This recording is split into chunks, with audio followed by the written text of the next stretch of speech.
Welcome to my channel. So today is a special day. It's my 1 year anniversary since the start of my climbing journey on March 19th, 2025.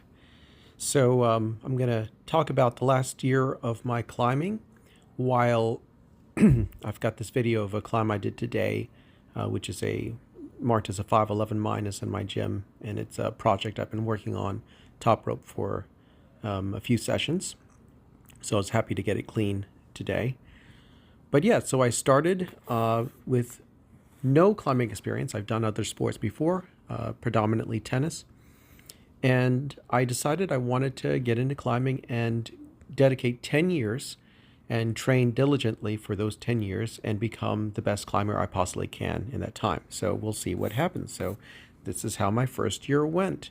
So I started off and, I was climbing auto belays, very short auto belays at the 5.7, 5.8 level on the auto belays. And that was the best I could do in my first session.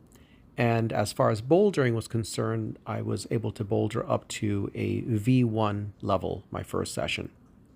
So I was hooked immediately. I should say that I was terrified of heights. That is no longer the case, and that's been resolved through climbing. But I was climbing 4 to 5 days a week during my first month of climbing. I was totally addicted. I probably still am addicted.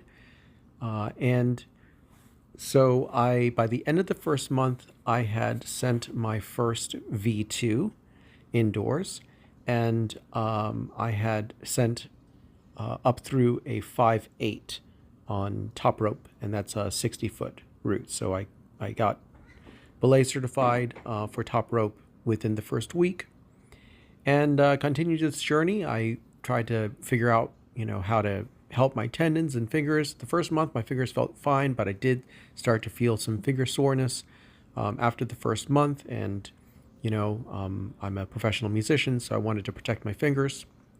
So I was taking collagen, started taking creatine, and I no longer take creatine. And that's because it causes me to get kind of a climber's pump when I'm sport climbing. It helps my bouldering, but it hurts my forearm endurance. So I gave that up.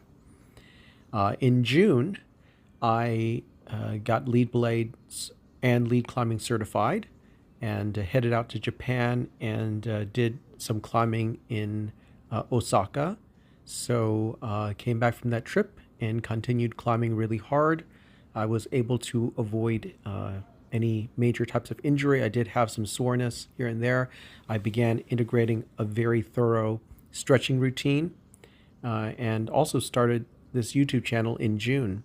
I think actually right before I went to Japan. And so I get back, and now I changed my schedule. I'm climbing about 3 days a week because I realize my body needs a little bit more rest because I'm climbing a little harder too. So this whole year, I just had one injury that kind of set me back a little bit, and that was a sprained ankle that I actually had early February, and that was caused from I was working on a tension board problem. I might upload it here, and was doing a dynamic move, fell from the top of the wall, landed funny, and sprained my right ankle. So I was off bouldering for a solid 3 weeks. Hence the gap in video shorts, but it is healed now most of the way, so I am back to bouldering and regaining my strength. So what did I accomplish? Indoor bouldering, I've been able to boulder up to the V5 level. I am projecting, or was projecting, V6s before my ankle injury. I'm trying to get back to where I can climb V5s again and get back to projecting V6s.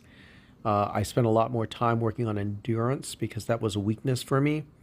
I was much faster in my progressions with bouldering, just from having a little bit more upper body strength and more power generation. So recently I've made a lot more gains. On top rope, I have top roped as high indoors as 511B on 60-foot routes. And on lead, I've done up through 510B so far. So I'm going to continue to push that envelope. I'm hoping to become a pretty solid 511 climber on lead this coming year, and maybe begin to project 512A possibly later this year on indoor sport climbing. As far as bouldering, my hopes is to get to an indoor grade of V6, maybe getting up to V7. I think is possibly realistic. I have climbed some outdoors. I went to Red River Gorge in October. I climbed up through 5.9 plus outdoors on a 90-foot route. That was a lot of fun. And I did some outdoor bouldering as well at Stone Fort, Tennessee, where I climbed up through V3, and I did project some V4s, but at the time, which was December, it felt out of my grasp. So I do plan to do a lot more outdoor climbing as well. So maybe you're on your own climbing journey, and I just love how the sport allows us to kind of go at our own pace, but I am fully dedicated to try to reach my goals, and we'll see what happens. Stay tuned.